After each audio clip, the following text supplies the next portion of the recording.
What's going on, guys? Mark Macqueen here, and welcome to today's video. Now what I'm going to do is I'm going to be teaching you in today's video how to perform a conventional deadlift properly, going from feet set up all the way through to upper back positioning. Now, I have currently done a 305 kilogram or a 671 pound deadlift as my current personal best, and in my next competition I will be going for a 700 pound deadlift as my third attempt.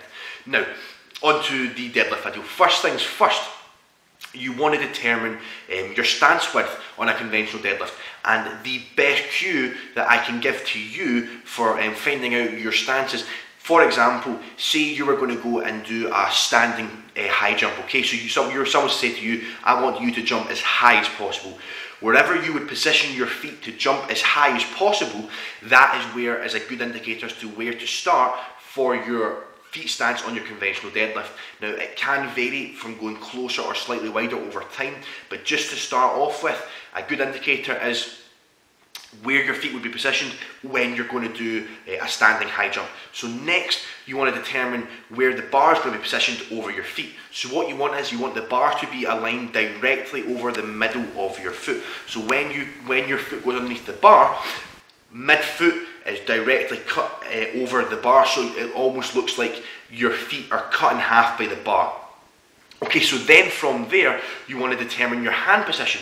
Okay, so you want to determine where you want to put your hands. Now, with your hands, what you want to do is, you want to have your hands as close to your body as possible without obstructing the lift. So if you have your hands too close in, then that will obstruct the lift because your hands will drag along your legs.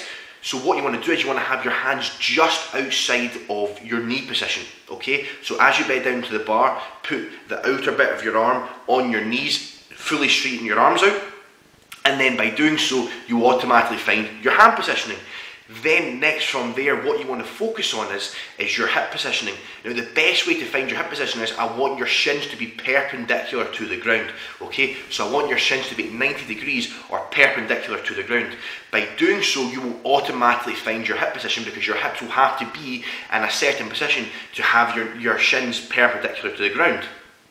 Okay, now depending on your different mechanics, some people's hips will be high, some people's hips will be a little bit low, and some people's hips will just be average. Now, if your hips are very high, then that is not necessarily a bad thing as long as your shins are perpendicular to the floor. And you need to remember that as a deadlift, you're not looking to squat the way up, you're looking to perform a deadlift. Okay, so then from there, you want to make sure that your scapula, okay, or if you don't know what your scapula is, it is your shoulder blades. You want to make sure that your scapula is directly over the bar.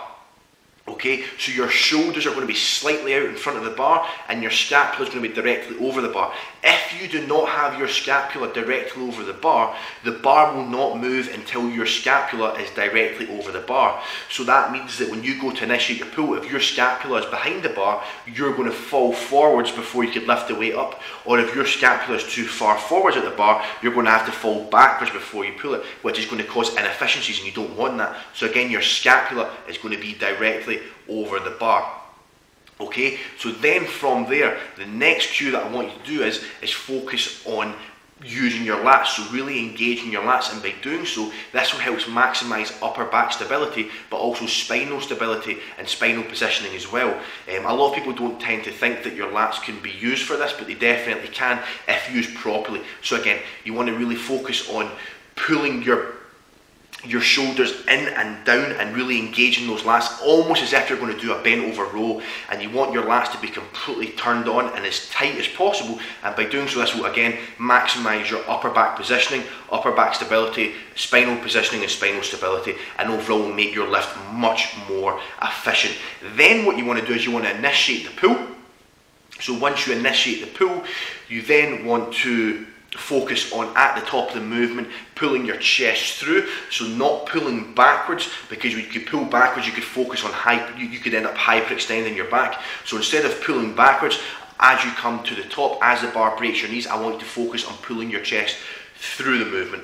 Okay, so I hope you found today's video informative. Again, go over this once more. So you want to focus on your stance.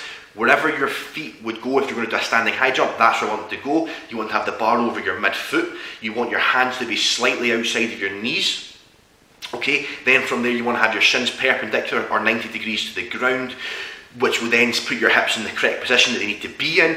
Then from there you want to have your scapula directly over the bar. You want to then engage your lats to maximise upper back positioning and stability, and then you want to pull the movement, and at the top you want to pull the chest through. So I hope you found today's video informative, guys. I hope it's made a lot of sense. I hope it's helped all of you out, and I hope you enjoyed today's video. So this is Macqueen signing out. Like, comment, subscribe to this video, and I'll speak to all of you guys next time.